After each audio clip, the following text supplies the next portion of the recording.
Well, hello again, YouTube. It's Petey Twofinger, and I'm here today to recommend the Andreas Rausch YouTube channel. There will be a link in the description. So, Mr. Andreas Rausch has put together a book called Zappa-esque, which is a comic-style art book. So, we see the beginning of his YouTube channel going back 10 years or so. And then we see him more recently beginning to make The Dog Knows All, Edgar Varese, Zappa, and all the stuff you maybe did not know. Another video plugging his book, and then we move along into The Dog Talks, the environment of young Frank Zappa. And it says here, talks and talks and talks. Hey dog, your video is like 9 minutes long. Dude, I could listen to you talking for 90. So this is a mixture of information. He also has a significant grasp on reality and esoteric stuff. So I wouldn't say it goes into conspiracy theory stuff, but let's be honest, Frank's work was rooted in these type of beliefs, you know. And it's so interesting how his father was associated with the military industrial complex, and where Frank lived, and the Lookout Mountain. And if you understand the concepts of Dave McGowan's wonderful book Weird Scene Inside the Canyon, it just kind of strikes me that we have Frank talking about the stuff that he talked about on albums such as Thingfish, and how close to this he actually was.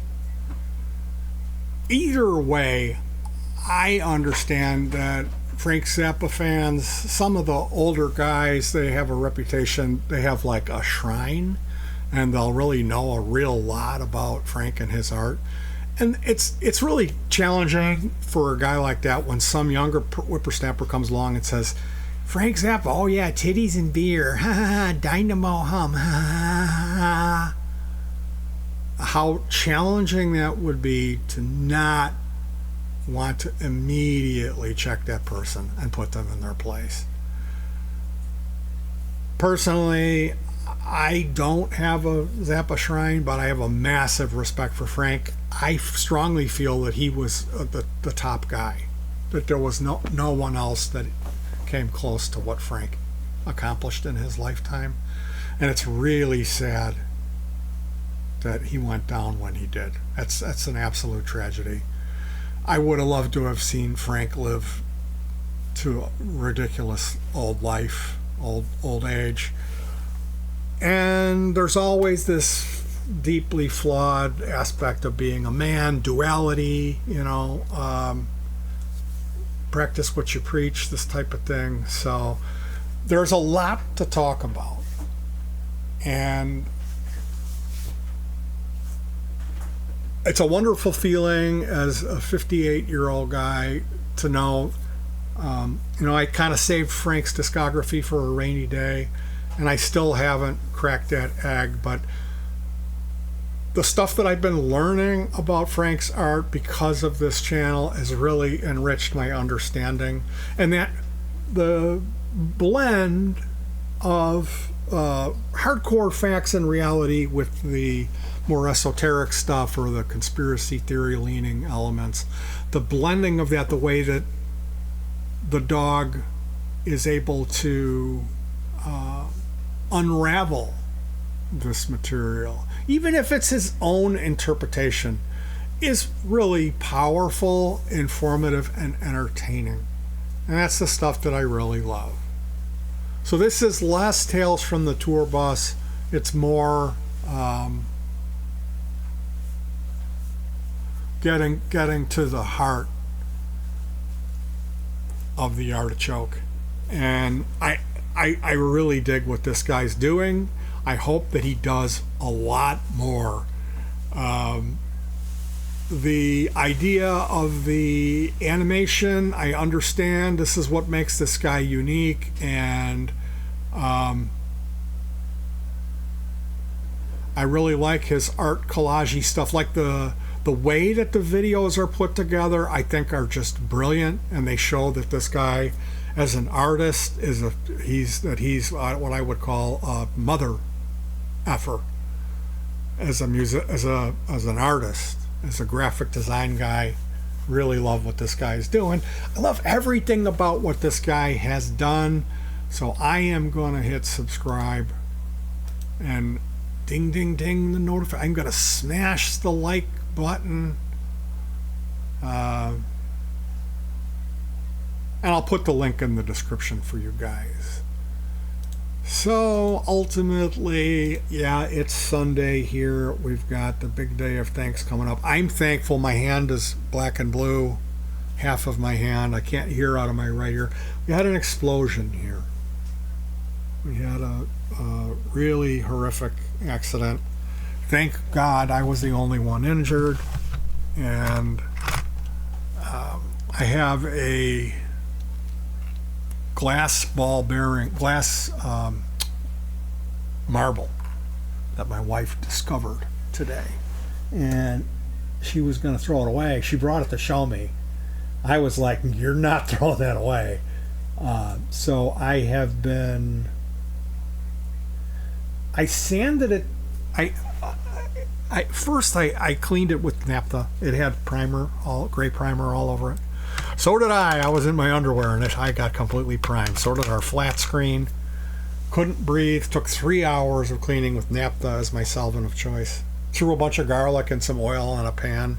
Lit up 6 sticks of incense and turned the box fans on and opened the patio door. It was unbelievably bad. It ricocheted off of my dental lamp. I have a magnifying, like something you would see in a jeweler, where it's got a big, like a 6-inch round glass magnifying lens with a fluorescent tube around it. So this has got a big heavy base, and there's a stand with an arm that comes down. It's about 5 feet high. Well, when this thing went off, I was holding it. It completely bruised my hand just from the force of the gases releasing. And I did not notice that. I was completely in shock. I was shaking. I was shaking for, I want to say, an hour and a half. And it was 3 hours of like rabid speed cleanup. The loudest thing I ever heard indoors in my life. It was so unbelievably loud. And it hit the elbow of the lamp and completely tore the lamp apart. It rotated the arm. It bent the steel 180 degrees, and it was bolted. It tore through the fasteners. And then it ricocheted and hit the ceiling and made a 3-inch dent in the ceiling. So when I say I'm lucky, trying to look, I know I've got photos here. Yeah, you can see.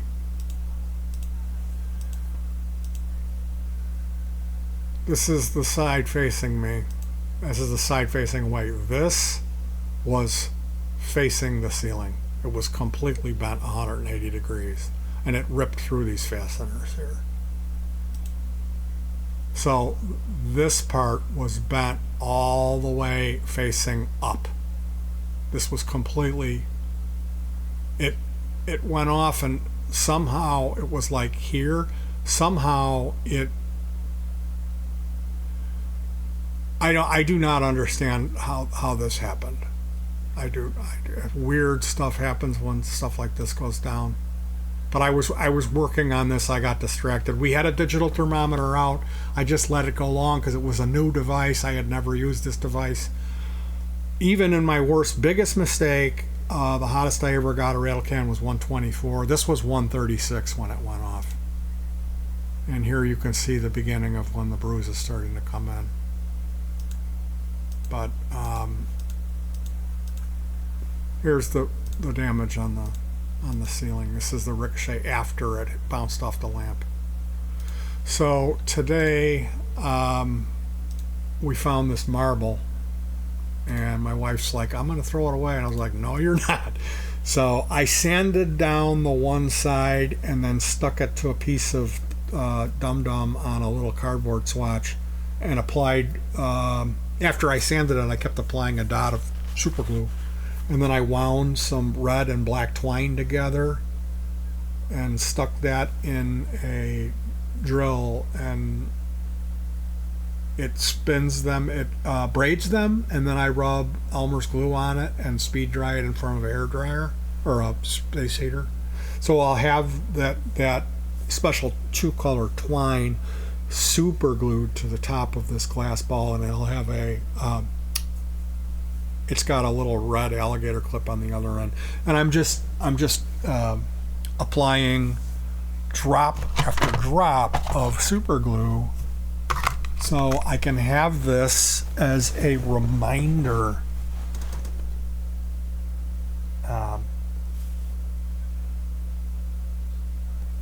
Oh yeah, it's still.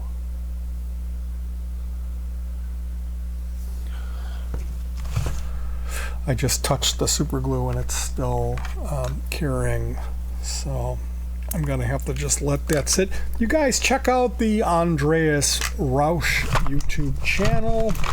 I am going to be taking delivery on additional components and parts needed to finish this project, which is Adrian Belew Twang Bar King Stratocaster. Adrian had this guitar. It was a Mustang, so I'm doing a Strat, and I have the headstock finished. If you'd like to see that,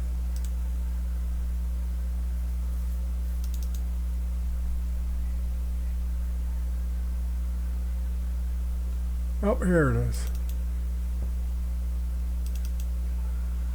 Here's the headstock, and the body is going to look like that.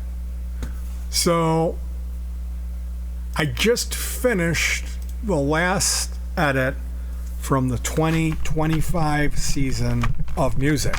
So there is a video called Slow Train. There's the version that has the stand-up comedy routine, and then there's just the music version. You can check out either one of those. Let me know what you think. I like it when people give me feedback on the music. It's a really fun piece of music that I wrote, and we had minimal rehearsal on it. It's 138 beats per minute toe tapper. And I went into this redneck impersonation, the guy that I grew up with who lived in a trailer park, who was a real colorful character, who used to say all kinds of outrageous things, and I came to impersonate this guy fairly well. So that's what the story is on the beginning of that video. I got one of these drawers doesn't want to, got something stuck in my drawer, so I'm gonna have to. In the meantime, you guys, I won't ask you for much, but I will ask you to hug your pets, and peace.